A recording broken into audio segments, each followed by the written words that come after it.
Hi people, welcome to UKJAZZDANCE. Look before you leap. One of the key things about my legacy, dance introduced me to a wider range of arts than most. My dance, underground dance, introduced me to a wider range of arts like Dunham, Catherine Dunham, Pearl Primus were involved in jazz, but they're involved in a modern movement. And the turn to modern dance, could modern dance had a relationship to their African roots? It's important. And so the same with me, what happened, I had something called DIJ, Dance in the Spirit of Jazz. Similar things happened. I didn't know nothing about Catherine Dunham and Pearl Primus. These women have got PhDs. It's important for people to understand. They did anthropology.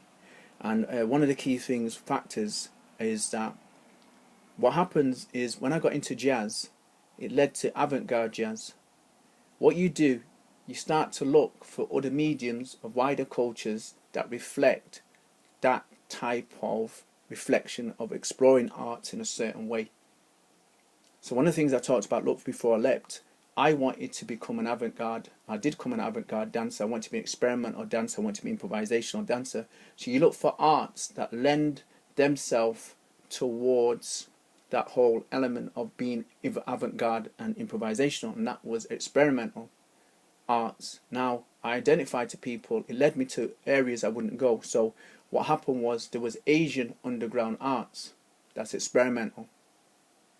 There's European underground arts, that's experimental. It's totally different to Western.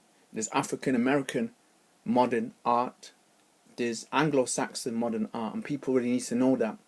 They have different ways of thinking, learning, thinking, develop. They have their own different types of philosophies. They have their own different type of practices, processes and principles. It's important that people understand that. I looked at underground African art as well as traditional. So what happens, it lends, when you're looking, when you look at the avant-garde or you look at the experimental, you tend to go back to look at the roots. You tend to read the background of these dancers. That's how my journey blossomed, was for me to understand these artists. I had to read about them. Doris Humphrey, Martha Graham, Mary Wigman. Yeah, you had to read about them. Margaret Morrison. So in America, they had their own modern artists. In Europe, they had their own modern artists. And a lot of the modern artists came here in the 1930s during the war. All right? It's important people understand. And influenced the society at large. Britain was very much influenced by art, architecture. So what happened, you start to look at complementary arts. You look into the arts, what they look at, art, architecture, which was very important for me. Because what happened was, when you look into African art, you found that people viewed African art from a stereotypical point of view.